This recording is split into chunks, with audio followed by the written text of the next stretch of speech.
Assalamu alaikum. Today I bring a different kind of top 20 or top 10, whatever you want to call it, because there are 10 games on this which will be in the shelf of opportunity and 10 games which will be in the shelf of shame. So the first part of this is going to be my shelf of opportunity. That is the games that are exciting me, that I'm excited and soon I'm going to play them. So these are the 20 games which I have not played from my shelf of games, and you still cannot see all the games that are down here because I didn't want the camera to be zoomed out so much, and there are many games up here which you still cannot see, but again there are so many games which I have not played, and that makes up my shelf of opportunity and shelf of shame. Now people use this word to actually represent both the things in their library, but I am making two separate lists because I know some things about my library that some are shameful for me because I don't think I will get to play them, and there are some games that will become opportunities for me that I am going to play them. So I think I have talked a lot about the intro of this one, but more interesting thing would be that I will be telling you that why these games sit where they are. How I have ranked them is also based on that. So how I will rank them is from worst to best. Worst means that I don't think I will be playing them, and highest means for the shelf of opportunity. The worst means that I don't think I'll be playing them, and the best one, the number one, means that I will be finding a chance or I am excited to actually play those games. So let's start with this list of shelf of opportunity. As always, there is going to be an honorable mention. The honorable mention for this list is going to be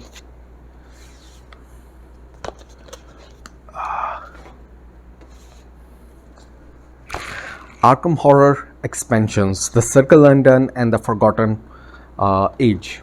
So these are the two expansions for the Arkham Horror card game. The reason why these are on my shelf of opportunity and I have not played, I'm really excited to play them, but I am not going to play them because these are not complete cycles. I have the deluxe box and maybe one or two booster packs that come which continue the story, because if you don't know how these expansions come is that Fantasy Flight used to release a deluxe expansion, which would be this box. Then they used to release the continuing story packs in their smaller booster boxes. So there would be around 5 to 6 booster boxes that will complete the story. So you will need one deluxe box plus 6 booster packs to actually complete all the story of one big expansion pack. And that's a really enjoyable way of playing. You can still play one pack individually, but the more enjoyable way of playing the whole campaign is that one. So I'm still waiting that one of those expansion packs slowly drop in price or something before I can grab them, complete one of these expansion packs before I jump into them. And that's why these sit on my shelf of opportunity, just waiting for the right time for the expansion packs to become slightly cheaper. Now, with that honorable mention out of the way, let's get on with the actual list. On number 10 is going to be Cthulhu Wars Duel, which is this game, still in shrink. Now, Cthulhu Wars is a very big miniature based game in which you are fighting different kind of Cthulhus, and Cthulhus are fighting Cthulhus with each other, trying to take over the world, and they are fighting with each other that who gets to take over the world. I love Cthulhu themed games, so I'm not over them. But when the Duel version, the original one came with giant miniatures, but when the Duel version came, that was for 2 players, uses standees. It was a more economical game.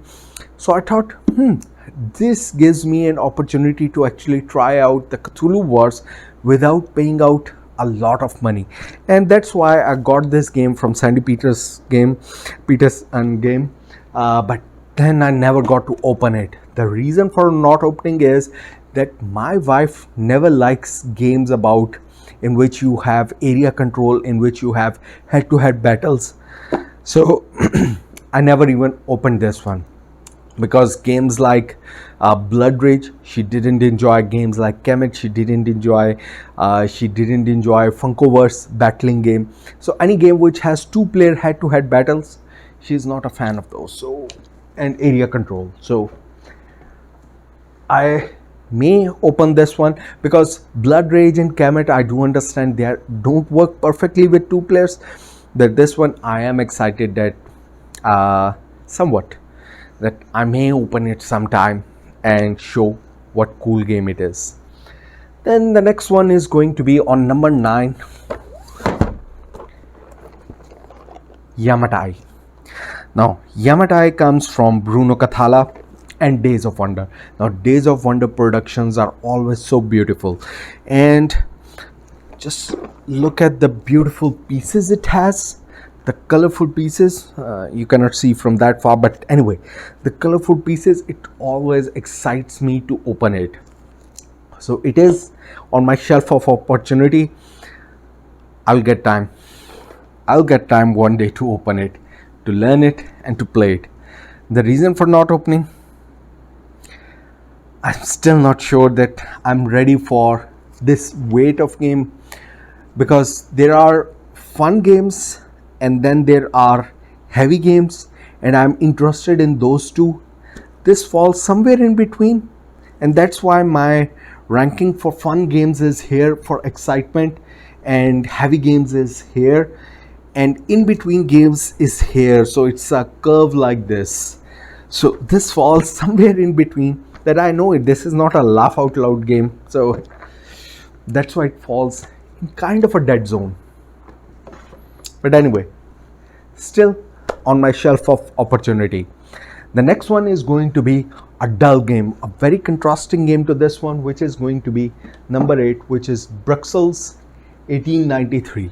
Now this has, even though it looks very dull, but it has more probability of getting opened out of shrink wrap as compared to Yamatai. Now this one, if you look, it looks very dull, beige color. You know it's a Euro game, but it has really nice mechanisms. It has a moving board in which actually you are deciding which things are in demand, which gallery things are in demand. Some unique mechanisms for the time period that it is set in the antique house, antique things. I even forgot what it is about, but it is about something like that. So because of its mechanisms, I'm really excited about this one. Smaller version of this one came, which was the card game, but I wasn't really excited about the card game. I wanted the full experience of the board game. That's why I bought it, but then never got to open it. But that's Bruxells 1893 on my number 8. On number 7 is going to be Sonora. That's here. Oh, that's going to take effort to bring out. Oh my god. All right, this is Sonora. Now Sonora is actually a flick and write. So actually you have a board in which you will be flicking disc, and where the disc lands, you will be using on piece of paper, you will be getting some scores. There are different scoring mechanisms, plus the fun element why I got attracted to it is that you are trying to flick other people's disc, which can mess up their scores as well. So it's a much more interactive game than your regular roll and write games. It's a flicking game. Flicking games are awesome. But then it got some good reviews, and then it vanished out of the market. It vanished out of people's eye. I don't know what happened. And that's why then my excitement went down, that okay, nobody's playing this anymore. Is it really worth it to open it? But on my excitement list, I still think the concept is good enough. That's why it's on my excitement or shelf of opportunity number 7. That's Sonora. All right, moving on. On number 6 is going to be Viral, which is a Dice Tower Essential line from Arcane Wonders. Now, this is an area control game in which you are playing viruses, and what you will get on the game board is a different kind of a human body, different organs, which represent different areas that you want to capture, and you're trying to capture those. Looks very colorful, looks very fun, but the only thing that the reason why I'm not opening, again, my wife is actually excited to play this, but she's not really a fan of area control games, so I'm not sure whether she will like it or not. So she's excited to open it. At the same time, I know the mechanism is not what she's going to enjoy, so that's why I'm not sure about this, but it's still on my shelf of opportunity. Number 6, one day I'm going to open it. That's Viral, number 6. On number 5 is going to be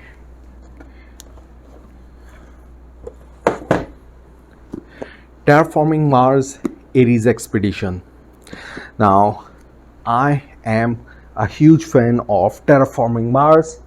It's still, and my wife never lets me get away from this game, because Terraforming Mars was, I think, one of the earlier games that we bought, so we have a kind of nostalgia feeling with that game as well. That was one of the heaviest games that we played during our earlier board gaming career or hobby board gaming career, but these days it doesn't get that much playtime just because of the time toll it will take to actually play that game, the bigger version of Terraforming Mars. That's why I bought this one, Terraforming Mars Ares Expedition, the collector's edition, and the reason for getting it is that this you can play in much quicker time, plus it has better artwork, better layout. So yeah, I want to try it out, and if somehow this can give me the same kind of feeling as Terraforming Mars and let me move away from the old Terraforming, give me the nostalgia feeling of Terraforming Mars while giving a slightly shorter time, then this is going to replace the bigger Terraforming Mars, and I can finally sell off the old Terraforming Mars and just keep this one. But for that, I have to open this shrink wrap and try it out, which I have not done so. So that's why it's on my shelf of opportunity. Number 5, Terraforming Mars Ares Expedition. Okay, the next one is going to be number 4, Fort. That's way down low, so let me get it.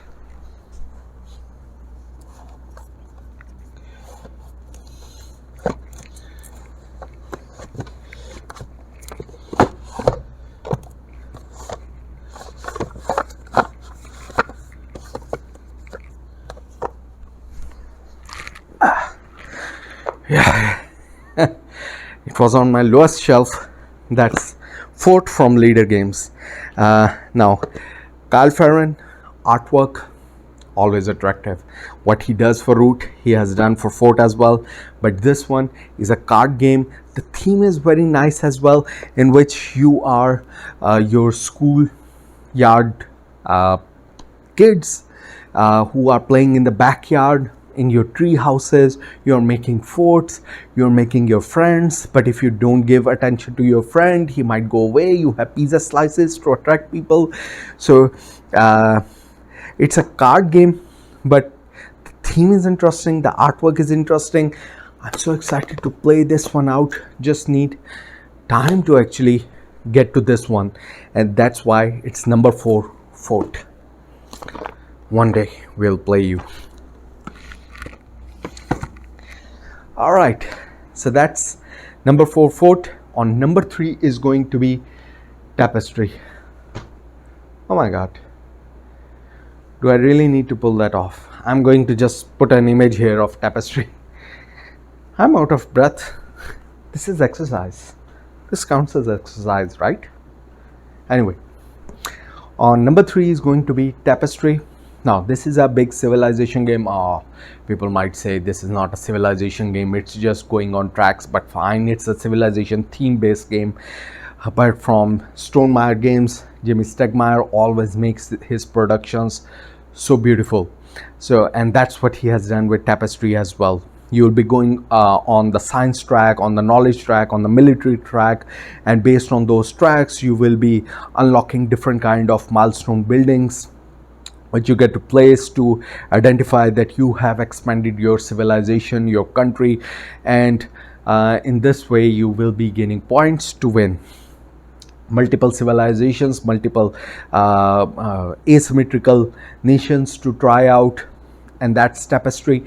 Number 3 that I'm excited, still in wrap, because well, I just need time to play it, but it's very close to getting played.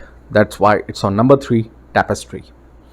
On number 2 is going to be Mice and Mystics. Now, this one is from the series of games by Jerry Hawthorne. We already played Aftermath, which came actually after this one. And we were a really big fan of Aftermath, and this one I got as well. Now this one is already out of shrink because this one I got from the secondary market, but I even was so much excited to play this that I even painted the miniatures in this one, and it is ready to be played. Just haven't played it yet. Because why I haven't played it? Because I'm waiting for some of the other not legacy but campaigns that we have started to be finished, because this is a campaign based game. So I want some other campaign games that we have started to finish first before we move on to a campaign game. So these days, for example, we are playing the initiative post campaign. There is a giant puzzle in the post campaign. We have finished the normal campaign, but now we restarted it and found that in the post campaign there is a big puzzle to solve in it, and we are really busy in solving that one. So once that finishes, maybe then the time will come to play Mice and Mystics, because it's on number 2 of my shelf of opportunity. On number 1 is Tiny Acrobats.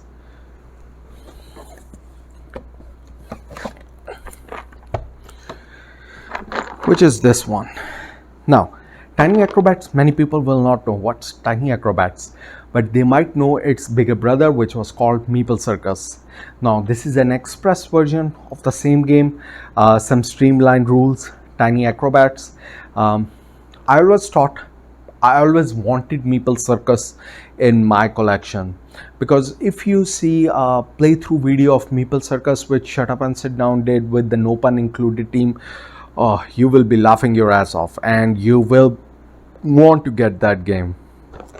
So since those days I wanted to get Meeple Circus, but Meeple Circus price point always surprised me, that it's such a light game. It has just few pieces of wooden blocks which you have to stack on top of each other. It's a dexterity game, and the price point was really high, for in my opinion, for that. So I was looking for a deal on it, but then Tiny Acrobats was announced, which was a more express version. So I thought, okay, it will give me the flavor of Meeple Circus while being in a smaller package, so I will get this one instead, and that's why I got it. White's on number 1 because even though it's in shrink, but the ease of play of this one, because it's very simple, easy rules, quick to play, just a dexterity game of stacking in different objectives, I do think this will get played above many other, and that's why it's on number 1, Tiny Acrobats. Now, but that's not all. There is also a number 0, and you might be wondering why, because my list always have an honorable mention, and in this one the honorable mention is also a game which I'm going to play even before this one. But why it's on number 0 is because these days I'm reading the rules for it, and there are a lot of rules, and have not yet played it. and that's the game brewers Arkwright, the card game.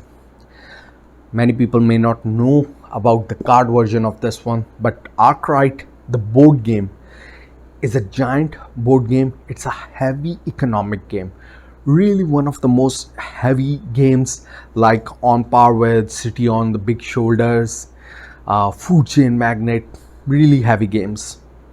And Arkwright, the card game, came with a mission that, okay, we want to keep the same game, but we want to put it in a smaller box, try to simplify few things. It still carries a lot of mechanisms, nearly all the mechanisms of Arkwright the board game, but instead of a lot of ugly looking tokens, it replaced them with beautiful looking cards. A lot of dull cardboard was replaced by beautiful artwork cards in this one. It still has one big ugly chart like a big spreadsheet, but in a more manageable box.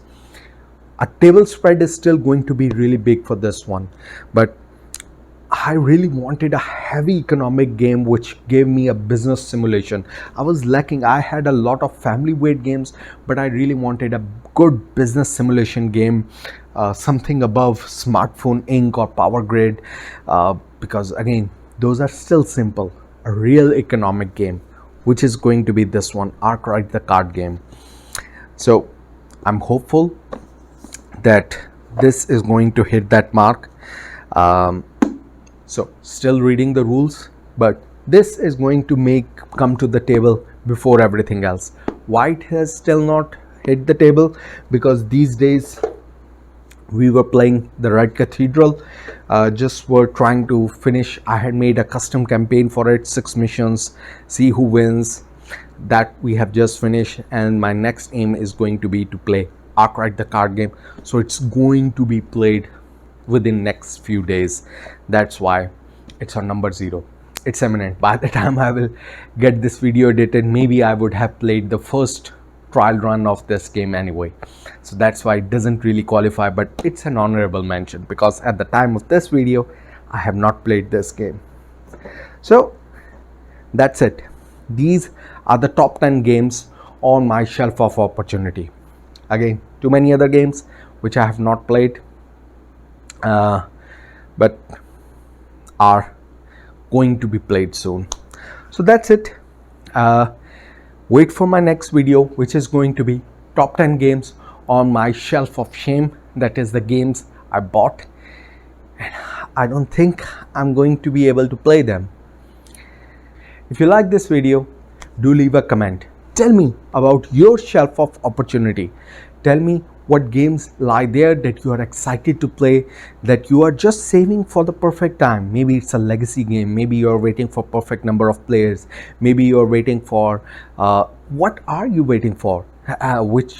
Due to which you are not playing that game.